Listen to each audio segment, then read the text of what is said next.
For your listening information, this episode of the Nerdy Photographer Podcast features adult language and scenarios and situations.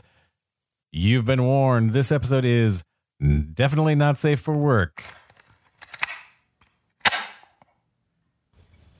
Snug? No, I can't try another passcode. I am the passcode. Oh, hey everybody. Welcome to the Nerdy Photographer Podcast. I'm your host, Casey Fatchett.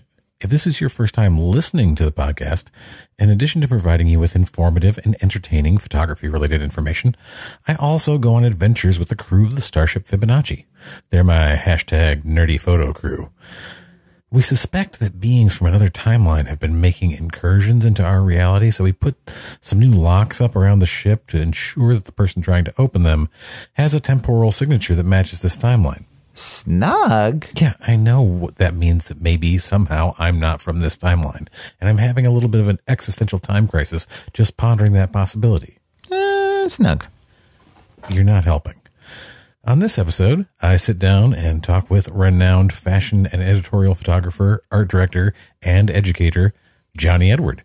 I have to say, this was a fantastic talk about creativity that I've listened to a couple of times now since we recorded it. And just stick around after the break. This is an amazing discussion, and you need to listen to it. Snug, snug, snug, snug. What do you mean I might not be in the right place in this timeline?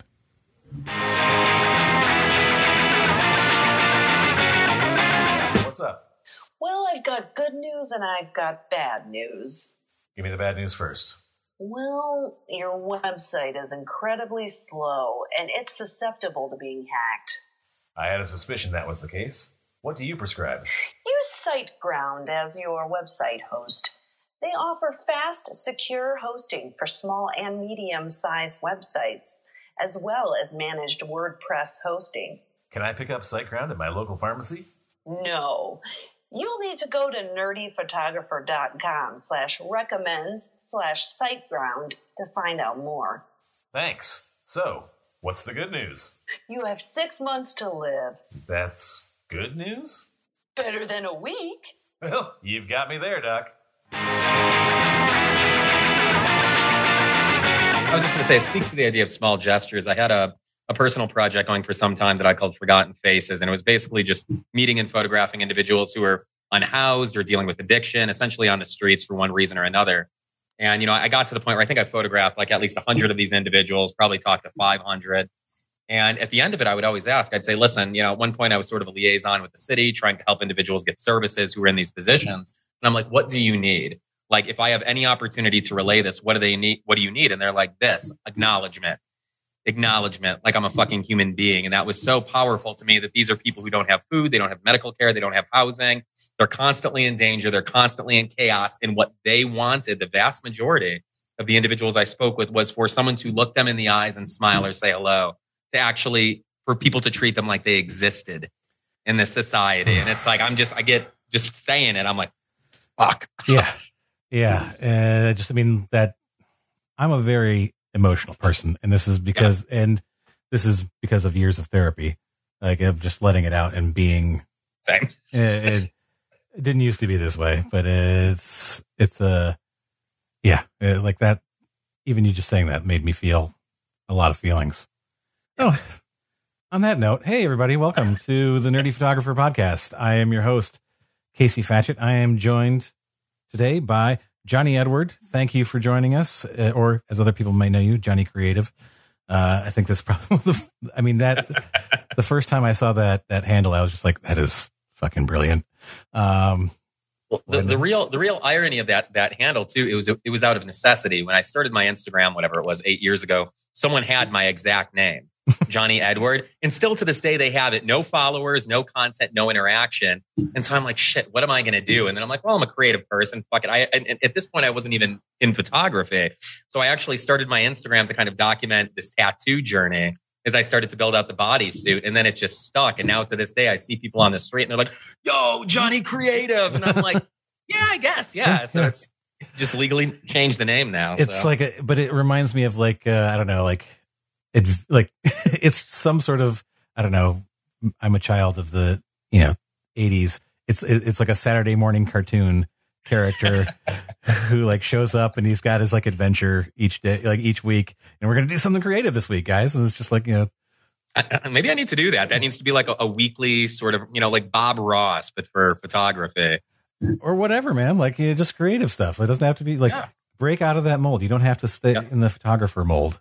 It's true. Yeah. It took me a long time. I mean, forever, I think not forever, obviously, but for a long time, I referred to myself as a photographer, and I'm very mindful of my words now where I say artist instead of photographer, because I think words have power. So even that verbiage, trying to get away from that encapsulation and go, well, I'm an artist and I create via so many different mediums. It just so happens that right now, the main outlet is via photography, but that's not a defining factor. It's sort of ancillary to the reality of what I am. And I think the reality of what so many of us are. And the thing is, like, I was looking, not just through your Instagrams, because we're so much more than our social media feeds, which, if I could do away with social media for the business part of social media, I would completely do away with it. But I love the connecting with people aspect of it, like the actual social part of it. And like, I've met and become friends with people over like vast distances because of social media. But like looking through your work as a photographer, visual artist, whatever you choose to use, I was struck by two different things. There was one side of your work, and I'm not like trying to pigeonhole you anyway, but there's this one side that has a very distinct and great, like kind of like slightly gritty, but distinct commercially fashion type of feel to it. And then there was this side that I really connected with, and like we can get into this in a moment, that is not technically perfect, is what I guess would be like it sort of lets go of the sense of technical perfection. And as someone who has struggled with anxiety for a very, very long time, I really like, there was a time in my photography career where everything had to be perfect. Every shot. I'm primarily a wedding photographer. I do a lot of other things, as well, just like creatively for myself. But if I was going through and culling a wedding and thousands of photos, like any picture that wasn't like the subject wasn't perfectly in focus and everything was like a razor, gone out of here. But then I think at some point, and it was before I realized like that I had anxiety, there were moments where I would just be like, no, this emotionally, I feel something here. I'm feeling something, and maybe I wasn't doing it intentionally, or maybe I was, but then it made me think creatively, what is happening here? Why do I like this? What is it saying to me? And I see that in a lot of like your like more, I think, I don't know, maybe this is work you're getting paid for, but like it seems more of like your personal stuff, the self-portraits, like your series of self-portraits, just like, it grabs me in a lot of ways. It's just like, it makes me face my own sort of inner issues with like dealing with myself as a perfectionist. And, that aspect of your work really speaks to me. No, I appreciate that immensely. And I think it has taken a long time for me to get there too. It must have been a few years back. So I've been working in the studio now for, I want to say 5 years to 6 years, something like that, in a consistent fashion. And at one point, it must have been 3 or 4 years ago, people started referring to my work, who I met, or editors, or, folks on social media, as clean. That was the descriptor for my work. Bro, your work's so clean. Dude, you have such clean work. And that really started to get under my skin, because I'm like, fuck, I was driven to photography for emotional reasons. And that's a whole other podcast and story. But essentially, it was me reconnecting with parts of myself, being mired in anxiety and depression and all of these things. And so I've always had sort of this reverence for the art form, especially since that, because it literally saved my life. And so when people started referring to it with that verbiage, clean, I went, I'm doing something seriously fucking wrong. Yeah. And it's exactly like you hit the nail on the head. It's exactly what you said. I was so hyper focused on my exact ratios of light. I was so hyper focused on the rule of thirds. I was so hyper focused on everything that I started almost deconstructing the individuals who stepped in front of my lens into subjects instead of humans. I was no longer photographing a person. This individual just happened to be part of my composition. And I had to step away from that and kind of free myself up. And I don't even necessarily know how I did that. I think it was just through a lot of experimentation and soul searching, but where I'm like, I want someone to look at my photo and go, I feel, and they could say, I hate it. I love it. It made me cry. It made me laugh. That's what I want in my art, is that emotional response. And that's what takes something from being an image to art, in my very humble opinion. So it's been very, and it's still hard to this extent, because I can see something that I create, go, oh, I love it. But I'm like, shit. Yeah. You know, if this would have been a little different, if I would have just moved that out of frame or this into frame. And even when I do, you know, like zooms and stuff, I'm so just particular about where everything's at. And I'm like, shit, I need to let go. And the harder you try and let go, sometimes the harder you hang on. It's a paradox. Yeah. And I think that I for sure was like really holding on to that, because it gave me a sense of control. Yes, absolutely. It gave me a sense of control. Like, oh, I am, like you said, adhere to the rule of thirds, or to whatever the golden ratio or whatever it was. Like I've got to break it down, because I was also a math person. Same engineering background in school. So physics and math. And, so yeah, I was just like, everything's got to fit into these very rigid parameters. And even though I was a very creative person, and, you know, that I wasn't allowing myself to really be creative in my head, like really letting myself go. And I think that is something that a lot of people deal with as far as creative, because I think we also get stuck in a lot of ways because of when we're working photographers, when we're getting paid to do this. I think that, I mean, I don't know, I hear it a lot. So as I'm saying, I think it happens a lot. I think that we sort of get stuck in feeling like this is what we're going to get paid to do. This is what people will pay us for. And we sort of block ourselves from going any further, because we're like, ooh, we might not get paid. Got to get that paycheck. And then, you know, sometimes you'll do something and it'd be like, and somebody sees it and goes, wait, why aren't you doing more of that? Like, I'd pay more. I'd pay more for that. Like, you know, like, and I mean, I think that was sort of a telltale bit for me too, is I had clients who came to me because they liked the styling and just the exchange that I had and the energetics of it.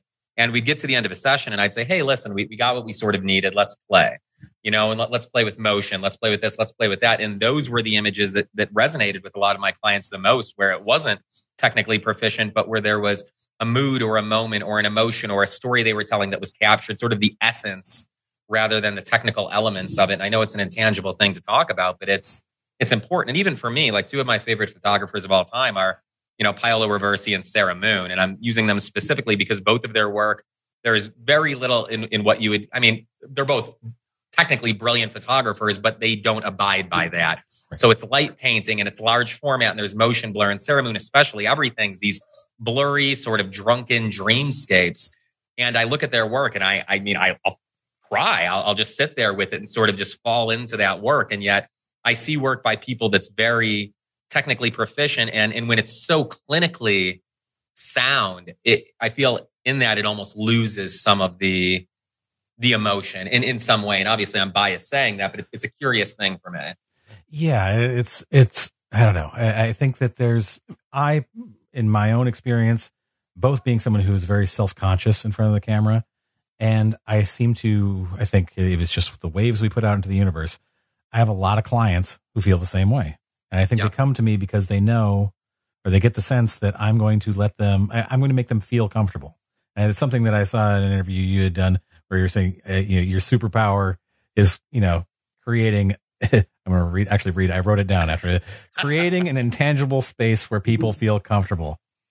And, that is like, that's one of my main goals. And whether it's portrait work or I'm doing a wedding or whatever I'm doing, it's like, I want you to feel relaxed so you can be yourself. Yep. And that's a big part of it. And I think that, we, allow that space both creatively and for our subjects to feel okay. Like, feel like, for me to feel okay expressing myself as an artist, but also for the people on the other side of the camera.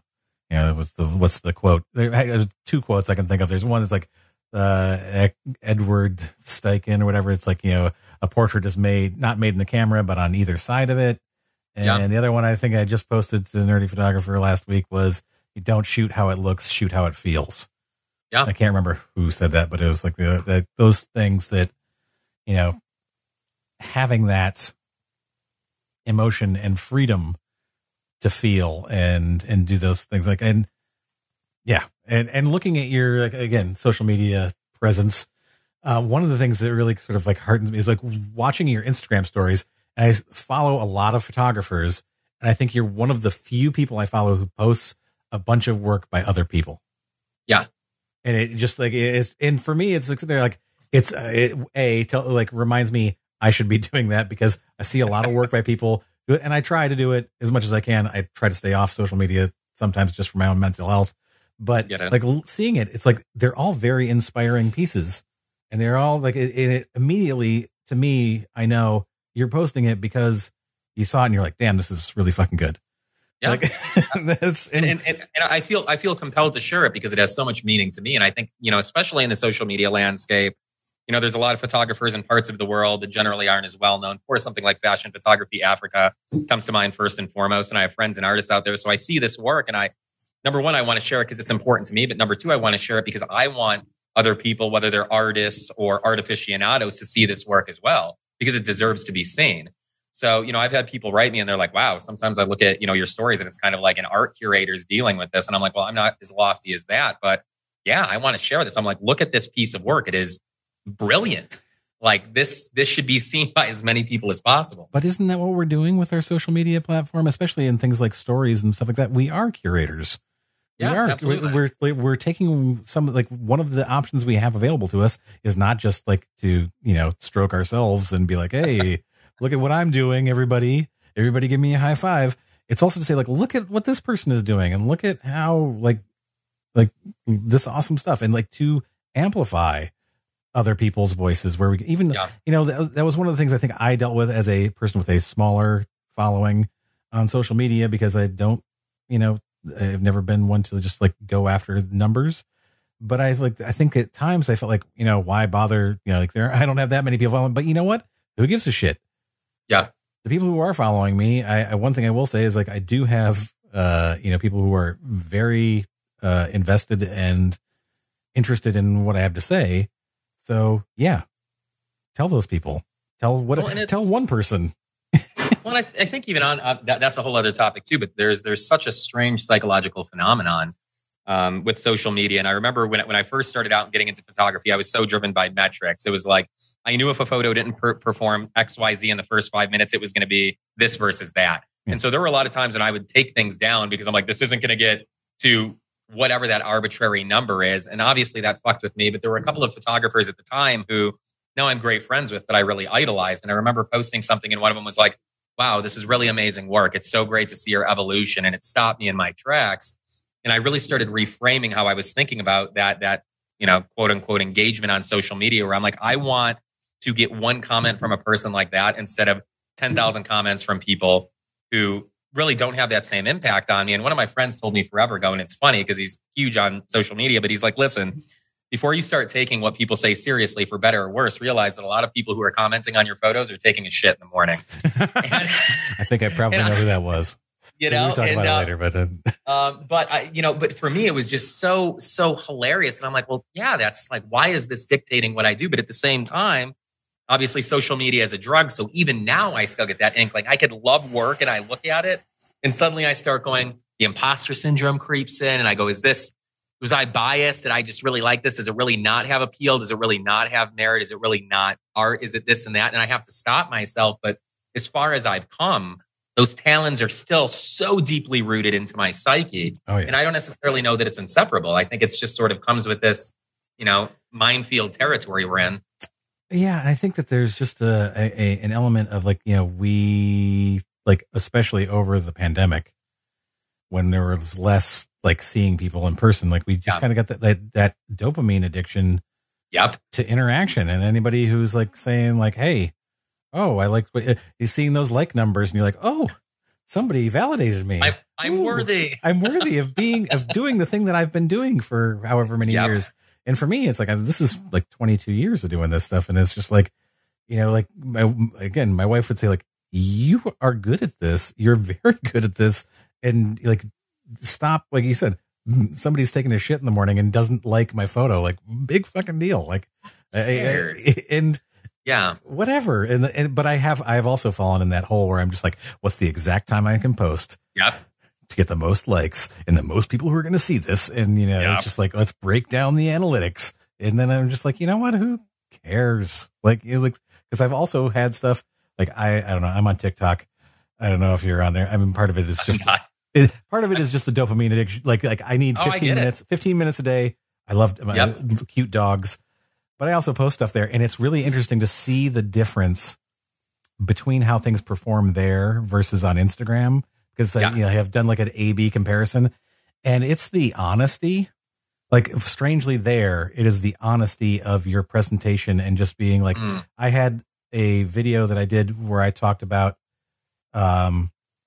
this thing where I balance engagement rings, and at weddings I balance them on the shoes and other things like that. Yeah. And at the end, I'm just like, you know, it's me figuring out, like, you know, I had been doing it for 3 years, and then I figured out like other people were doing like using glue dots, or line, and I'm just like, I didn't know that, like it was just like because I didn't, and I was just like, meh. But it got so much of a reaction from people, other than anything else I had done. Like it was like it's got like I don't know, for me it's like over 250,000 views, and like thousands of likes and comments, and it was all these people like wow, that's like you're being vulnerable, you're like letting yourself be who you are, and like people just like connecting on that level. And like I was just like wow, and like looking around and seeing what does better there, I was like surprisingly is all the stuff that's just very honest and very much like I like when I'm talking about as opposed to just like posting a picture and saying like, hey, I took this picture, meh. But like going into a story, telling a story about how I created this and what I was thinking and what was happening. And those are the things that people really connect with. And for me, like that is like, I don't know. I love telling stories. Same. And, you know, if in some way, like one of the better experiences I've had on that platform has been other photographers going, I would love to hear more about this than just somebody telling me camera settings. Yeah. And that's been the message I've been trying to get out to people for a very long time. Like for example, looking at your work, I don't want to know what your settings were, but it's just like having this conversation and just hearing from you, like what it is that it like inspires you. Yeah. As opposed to, you know, like I see these stupid ass reels all the time of people like, here's my settings while I'm hanging out the back of a car trying to photograph something. And it's just like, yeah, no. And I mean, I have to be honest too on that front. Like there's some artists and some of these are friends and I've talked shit to them directly. Obviously I won't name names, but it's like when the whole process becomes when the recording's off, we can talk. Yeah. Yeah. When the whole process becomes content, when it's all about deconstructing, when it's like, I see them and they're great photographers, but they're not even interacting with their subject because they're like looking at the camera here and looking at the camera there. And then here's the settings and then here's the lights and then promo for this company and that company. And I'm like, it cheapens it. And I see the image. And because I saw that before the image, now my mind's in a place where I can't appreciate that image for what it was because you just tried to force a bunch of stuff down my throat. You tried to sell me a bunch of things. And now you're not an artist, you're a salesperson. And I can't look at something a salesperson puts in my hands the same way an artist does. And so there's just this weird shift in my mindset. I mean, I think I'm like 120 in my soul anyway. So I'm like the good old days. But I'm like, that's cool. Do that. But don't let that be the only thing that you do. Take some time away from that shit and just create for yourself, create away from cameras, create away from the audience. Right. Create for you. There's a whole, like, I don't know. I have friends who come to my house who like know me as a photographer or whatever. Like I did their headshots for work. I photographed their wedding, whatever. And they'll come to my house and like see something hanging on the wall and like, oh, did you do that? And I'm like, yeah. They're like, I've never seen that before. I'm like, yeah. Because I didn't take it for you. I took it for me. Yeah, exactly. I took it for me. And yeah, I think that not bad mouthing sponsors. Sponsors are always nice to have. Oh no, absolutely. Thank you, sponsors. But yeah, like I think there's an element to that, and like I don't know, maybe because I'm 122, but it's the like watching that and going like, oh, come on, like yeah, like I had this conversation last week with a friend of mine where we were talking about like so many people who are starting out in photography, and I think in other ways this probably translates to other creative endeavors. people are looking for the gear, the thing. Yeah. How do I, like, they're looking for the quick fix. How do I do the thing? What gear did you use to shoot that? What were your settings? You know, what pencil did you use to draw that piece of artwork? You know, like blah, blah, blah, blah, blah. And I have always said, like, you know, don't get obsessed with what the gear is. Yeah. Think about what you're trying to create. Yeah. Think about the thing that you're trying to create and what piece of gear lends itself to creating that thing. Like that. Well, and there's tiers of ease, I think, too. You know, you get someone who's a very talented artist who has vision and ingenuity. You can hand them damn near anything and they're going to make something spectacular out of it. So I feel very, very, very much the same as you regarding gear. I mean, the gear that I have now, I love it because it makes my life easier. Is it essential for me to do what I do? Absolutely not. Does it mean that I can focus more on the person and worry less about things like autofocus? Yeah, it does. It's not essential. It's a nicety, but I could do it with anything. It's like I shoot with the Sony A7R4, and obviously the autofocus on that camera is just maddening. I shot Pentax before that, digital Pentax. It always throws people for a loop, but I started shooting film with Pentax. Great cameras, but their autofocus still Pentax. I love you, but it's like from the paleo, the Paleozoic, I don't know, some sort of dinosaur-esque era. So when I first got the Sony sent it to me to try, and I was on the streets of New York, and I'm shooting street, and I'm walking by people with the lens wide open, and just catching things, and everything's tack sharp. And honestly, I had sort of a crisis of conscience because I'm like, am I cheating? Yeah. Is this okay? Like, I'm not struggling for this. I'm not missing 8 out of 10 shots if someone's moving. Like, is this okay? And I settled into it. But yeah, that whole idea of, oh, bro, like what presets do you use? What's this? What's the LUT that you use for this? And it's like, I can give you all of these things. You're not going to create what I just created. Right. Number one, because you're not me. And so we're going to have different voices. But number two, you just don't have the experience and the skill and talent gained through that experience to do this effectively. Well, and it's also that sort of thing, like where people just throw out these random things. And I'm like, the situation, like there's all sorts of things. And I'm like, you're not just gonna be able to pick it up and place it onto another. Like, you need to know. Yeah. You need to have like the essentials of the craft. Yep. And continue to obviously grow and continue to learn things and understand things better. I remember, I took 2 photography classes in college, and that's it. And then the rest was just all self-taught. And those were pretty basic 35 millimeter film classes. And, there were things that I had no idea, like how to fold a reflector. Like, and I'm not talking about the obvious ones, the circle or the triangle, which are very obvious. You just grab the opposite sides and twist, and it goes right in. I'm talking about the oval.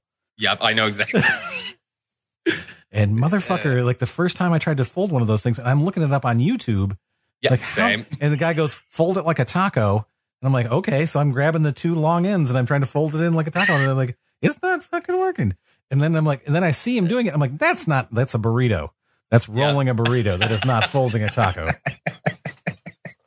But yeah, like, and I think that there's those sort of like essential things. I mean, I think that when it comes to your gear and how you use your gear, and then you start to play with it and learn, and then you might find a way of doing things. Like I said, with the balancing engagement rings as now my metaphor for a lot of different things. You may find a way that works for you.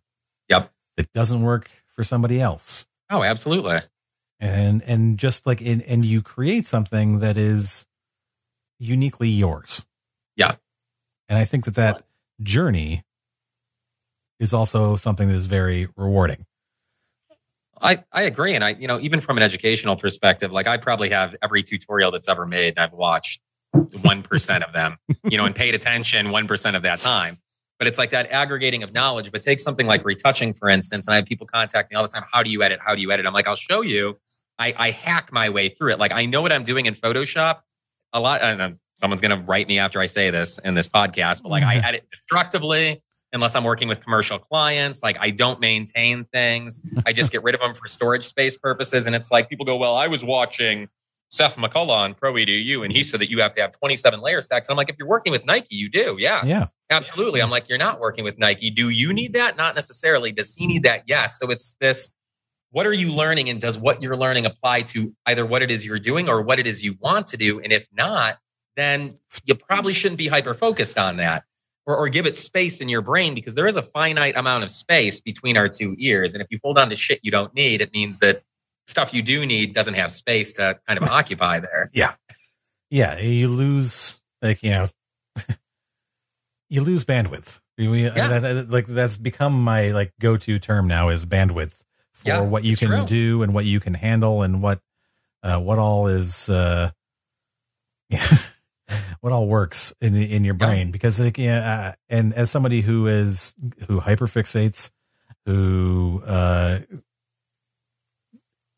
was a former like high performing, like as a child, you're doing really well and you're in the advanced class of whatever, and like, but then it's like you have to consistently keep doing and performing at that level. And like one of the best pieces of advice I ever got was, you can't always put in 110%. Like it just, like, you just wear out, and like and that has to do with your workflow. It has to do with everything, and you need to like find those things that work for you. And like hacking your way through Photoshop.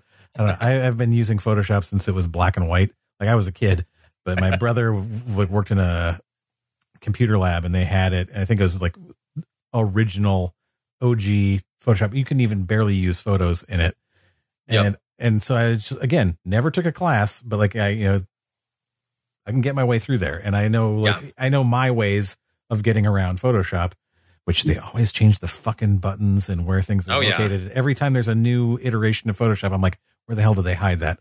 And then half the features are broke too. Adobe, get your act together on new release. Like it's rough. I know that we could scream that from the rooftops, but damn, it's buggy. There are some buggy things going on. I mean, I think that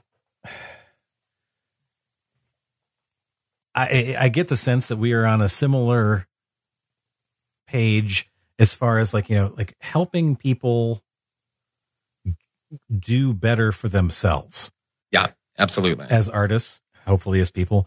But I think that's that. And I found this interesting. And again, it was in the same video that I watched, I think it's your Pro EDU bio video, where you had talked about, I think this is again, for people, I think we have similarities in how we do things, like where you said, my own biggest pillar is me. Yeah. I depend on myself the most. And like, again, like that hit me, like that like really hit me in the gut in a lot of ways. Cause I was like, I hate to delegate anything. I don't want to put it on anybody else. I don't want to bother anyone. I don't want to like, and it's like only I can understand it the way that I want it done. And I think that's a dangerous world to live in some ways. It's very isolating. It's very lonely, and there's just a lot going on. I actually just saw, speaking of ridiculous stuff, it's like you're scrolling through reels or whatever, and there's memes, and then there's something serious that hits you. And it was just, out of this view in Manhattan, and there's rain falling, and it's, people who tend to isolate during periods of struggle or who won't ask for help generally had XYZ trauma. And it was just something very basic, it was like, pop psychology type of thing. But I just sat with that for a second, and I'm like, yeah, wow. Like it's so ego driven and it's so fear driven. And, there is that aspect where I'm like, why do I do this? And of course that's something else entirely, but habitual patterns and that type of thing. But yeah, it's something I've tried to check over the course of time. And now I just, whenever I can ask for help and I'm in a decent headspace, I just do it. And generally speaking, if you ask for help, people are happy to help you because it helps them and they feel good about it too. So I think that for me, I don't know about you. For me, I have anxiety, but like I have like some like social anxiety. Like asking you to do this. I know we've been talking about doing this for a while, like going back and forth. But like even just getting up the internal fortitude to send you a message, say like, "Hey, do you want to do this?" Took a lot. It took, and I will admit it, like it took a lot of energy on my part to reach out to someone I didn't know and say, "Hey, would you like to be a part of this?" And I think that there's a lot of people who have that problem. There's some people who definitely don't have that problem and will ask anybody for things, but like, it's coming from that perspective where you just like, you sort of rely on yourself. And I think that there are a lot of photographers and artists I'm going to try to be more inclusive in my word choice. A lot of artists out there who live very isolated lives and only depend upon themselves and don't think to lean on other people when they might need to. And I think that that's definitely, I have gotten better about it. Still not good. I'm still at probably failing at it, but I mean, I think I've gotten better over the years. Well, failing forward, right? That's the whole goal with all of this. I think it's a big part of it. And it's true. And I think, the other thing is that the artistic world, the art world, the photographic world can also be pretty dysfunctional in terms of, big egos and things. So I think there are some people too who initially may have reached out for help. It's, I wanted to know what the lighting setup was. So I reached out to XYZ and asked, and they either ignored me or told me to fuck off or, said to figure it out on your own. And there's a lot of that. There's a lot of people who are very guarded. There's a lot of shitty people, and things. So I think that there's for some folks, they had that drive, I guess. And then that drive sort of got squashed and they don't want to be squashed again. And so they avoid it. And obviously there's life lessons in that too. Or it got commercialized. Yeah. Yeah. I think there's an element of that gatekeeping. Yep.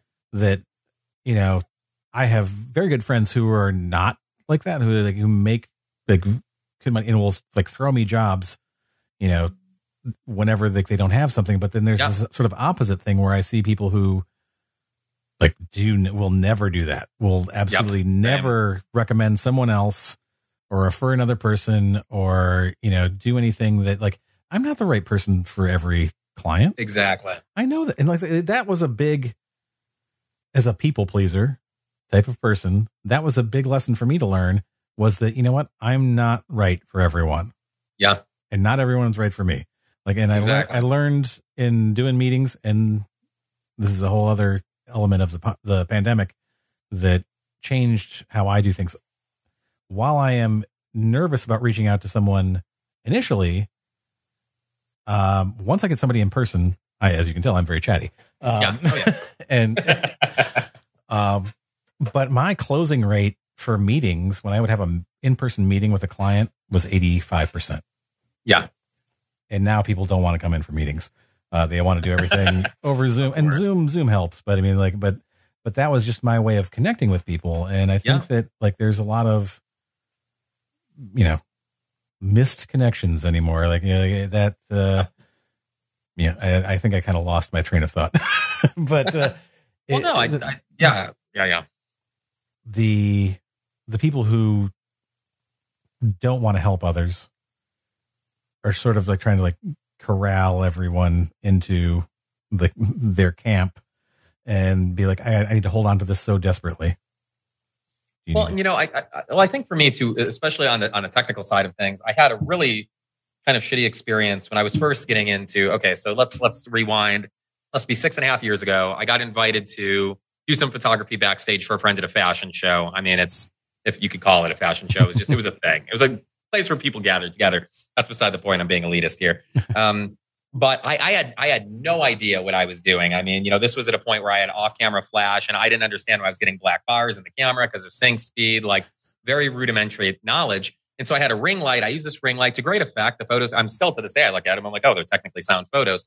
But there's someone else in the community here who was using a ring light extensively at that point in time. And they saw my photos and they went on this very passive-aggressive social media rant about how people copy them and take everything that they've worked for and this whole thing. And I remember it. I'm like, it's a piece of gear. I'm like, well, technically ring lights were made for the dental profession. So you're a fucking photographer. You should be using it anyway. But it was so jarring to me. And of course, I'm good at speaking. I'm much better at writing. And so I'll sit back with a candle lit and a quill and just go, I'm going to fuck you up in a way that sounds very intelligent, but it's really just very crass. Yeah. So I went on this kind of attack, but ever since then that stuck with me. So now when someone reaches out to me and they're like, hey, how do you like that? I'm like, just like this. I don't want to be guarded. I want to give this stuff away. I want to empower other people. And I love when someone goes, hey, what do you think?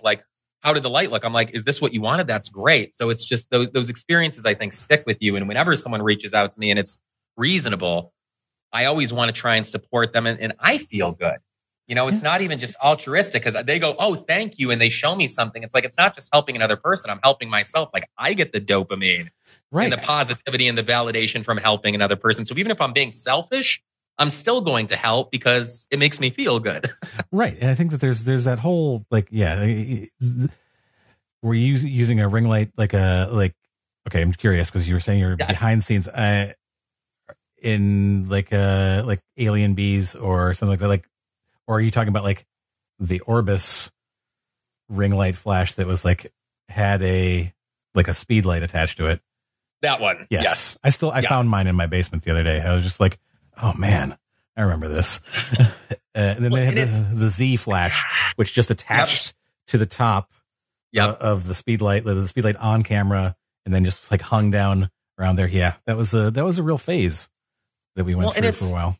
And I think it's just so weird too. For me, it goes back to that idea of ego. Like no one owns technique. We're all borrowing. We're all aggregating. We're all bringing it together. And that's the beauty of this. Like we get inspired by one another and we can pick and choose and take, and then we make it our own, hopefully at some point in time. But if I have one pet peeve in this industry and in life in general, it's that sort of self-absorbed egoic mindset where this is mine. And it's like, I don't know if life just hasn't kicked you in the teeth enough times, but it's not yours. It's just, it's not. It's everybody's. And anybody who wants to get involved in this can get involved in it.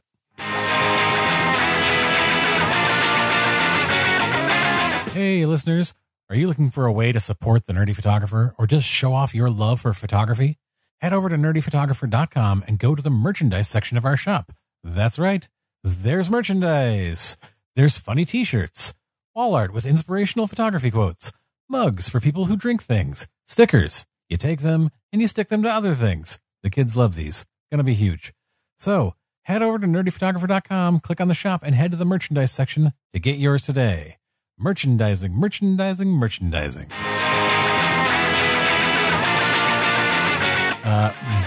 Best advice, either photography or business, that you've ever received? It's so cliche and it's so low level, but I can't even recall the exact specifics of it. But someone just told me, they're like, hey, listen, you'll get to where you want to be if you just keep going. You know, it's that one foot in front of the other, that it's not a sprint, it's an endurance race. And the reality is, especially in something like this, in a highly competitive marketplace and something that has such an easy point of entry, I mean, anyone can pick up a camera and go, I'm a photographer. So, you know, it's so easy to get into it. But if you keep going and you don't stop, you'll get to where you want to be. And if nothing else, it's just a race of attrition. Most people just don't have the desire or the wherewithal or the gumption to walk through the fucking mud and to pick themselves up for the 1,000th time. So if you do that, you'll get there, but you just have to keep going. Yeah. And like that, like I said, I've been doing this for 22 years. And I think that I have watched like the 5-year turnaround, you know, like 4 times now, of like watching people who get into the business, do it for 5 years, and they're like, yep, don't want to do this anymore. And you like see like people who are very talented and they're just like, yeah, I just don't want to, I can't do it anymore. It's weird for me as going from acting before I was a photographer. I was doing headshots when I was like moved to New York City to be an actor. And I was like, my professional photography career started from doing headshots. Like dealing with rejection was the reason I got out of acting. Yeah. And then so I moved into another completely subjective, art form in photography where like people were like, yeah, I don't want to hire you. And like, but for some reason I felt like, they don't want to hire me for this reason that, they don't connect with my work. Yeah. As opposed to, we're not even going to let you work because we don't connect with you. I think that was the main difference there. So yeah, that is that determination, I think, is like you're determined that you're going to give it a valid shot. Yeah. And not just gonna. And the people who quit, I think the hard thing is, going back to that 5-year bit for a moment, a lot of those people are right on the cusp. You know, when you get that much pushback, it's like they're right on the cusp of kind of reaching that peak or that tipping point, and they don't push through. And when I'm really honest, and people go like, well, how do you feel about photography now? I'm like, well, at least once a week, I'm laying up at night having an existential crisis going, fuck photography, fuck art. I'm going to sell this all. I'm going to become an accountant or a basket weaver. This is awful. I'm shit at it. I hate this. And you know what? I breathe. I let that pass and I get back to work. So I think there's this, at least for the longest time in my mind, this idea of if I'm at this level, I'm going to feel great about my work. And if I'm at this level, I'm not going to struggle. And if I'm at this level, this, and it's the people at the very top, when I started having conversations with them, people whose work I loved, like deified. And they're like, oh yeah, that was horrible. I still hate it. I hate the fact that I released that. I hate that I shared that as the editorial for this publication. And I was like, I had that epiphany moment where the skull is stuck to the ceiling, top of my skull. And that's something that doesn't get talked about enough either, is that not only do you struggle to get to where you want to be, but when you get there, there's still going to be struggle. You're still going to be tested. There's still going to be challenges. The journey's never over. It's so true. The journey is never over. I think that was like, there was a thing that I commonly fell victim to was the magic bullet thinking. There was going to be, like you said, I'm going to reach this level and it's going to be easy. It's going to be like, I'm going to get this gig.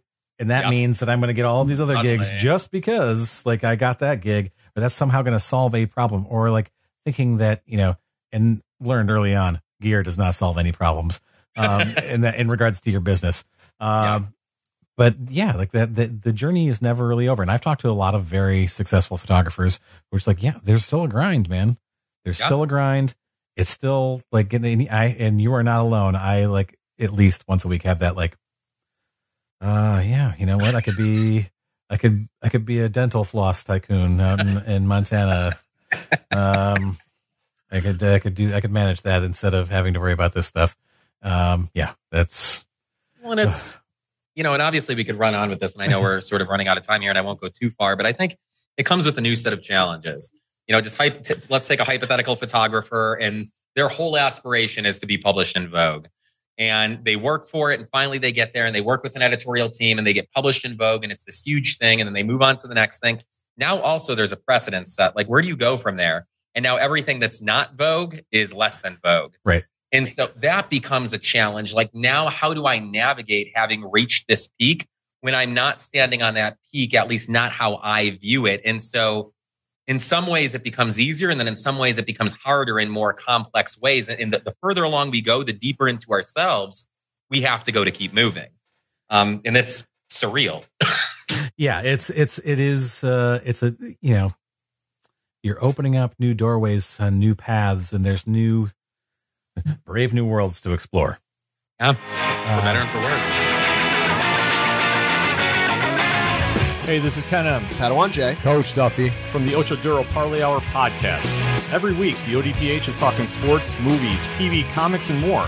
It's always a parlay of topics on each episode. You can find the ODPH on Apple Podcasts, Google Podcasts, iHeartRadio, Spotify, Stitcher, Podbean, and wherever you find great podcasts, such as the one you're listening to right now. Don't forget to check out OchoDuroParlayHour.com, where you can find the links to all of the ODPH social media accounts, links to the bands whose music you hear each week on the show, hashtag 607 podcast info, and parlay points, our companion blog section of the show. Thanks for listening to the ODPH. Now get back to your regularly scheduled podcast. Hey. And now for my favorite part of the show. What's that say? Useless information. This is always. So I like to finish off with a little thing I like to call useless information. I have you talk about bandwidth. In my mind, there is so much trivia. My wife always says, like, if you only used a quarter of that space for good. So I always like to finish off with a little bit of useless information. Johnny, did you know that the children of identical twins are considered genetically half siblings as opposed to cousins? Because they share 25% of the same DNA. Curious. Yeah, so instead of being considered cousins genetically, they're considered half siblings. It's a little weird. Just a little weird bit of trivia. Thank you for coming on the show. Oh, it's been a pleasure. Seriously. And if there's anything where can people find you? You could find me on the gram.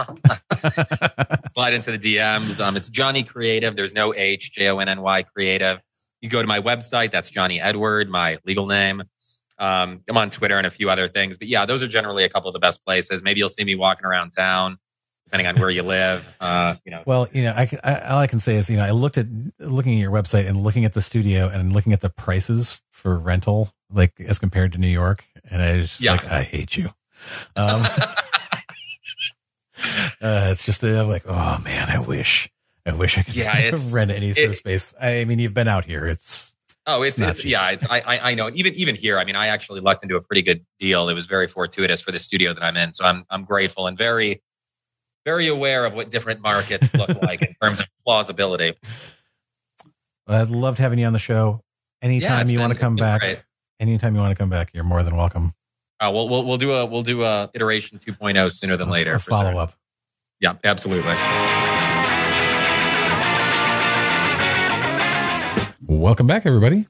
I would really like to thank Jonny Edward for coming on the show. Our conversation was inspiring to me, and I hope that they will return in the future for another episode. And I also hope that our discussion was inspiring to you and informative. You can find Jonny on the interwebs at Jonny Creative on Instagram or at JonnyEdward.com. That's Jonny, Jonny, no H, just Jonny. You can also find the links in the episode notes. If you enjoyed this episode, please be sure to subscribe and leave a review. Reviews are super helpful to the podcast to reach new listeners. Remember, this is an independent podcast without a big team or network behind it, marketing and promoting the show. It's just me and you, dear listeners. And you've helped the Nerdy Photographer reach #1 on the Good Pod's visual arts and hobby podcast charts. And we frequently get into the top 200 and 100 visual arts podcasts on Apple Podcasts in a variety of different countries. But just imagine how well we could be doing if you just take a minute of your time to leave a review if you haven't done that already. And if you have done it already, thank you. You can also find The Nerdy Photographer on Instagram, Twitter, and TikTok at The Nerdy Photo. That's at The Nerdy Photo. Snug, snug, snug, and snug, snug. Yeah, I've been thinking about what you said. What if I'm not in the right place in the timeline? I mean, that would mean that somehow the flow of time here has somehow been altered. Snug, snug, snug, snug, snug. Snug, snug, snug, snug, snug, snug, snug, snug. No, that's not a rhetorical question. Until next time, everybody, stay safe and stay nerdy.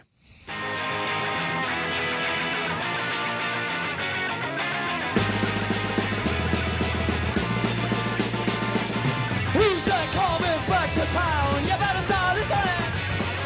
Who's your heart been beating about? You better listen.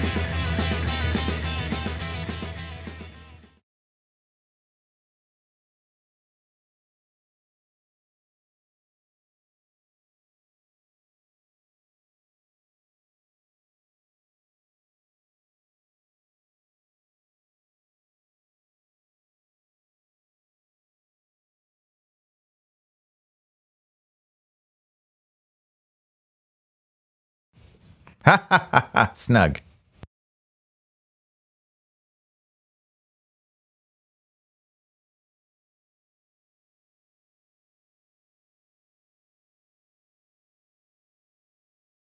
Snuggin'.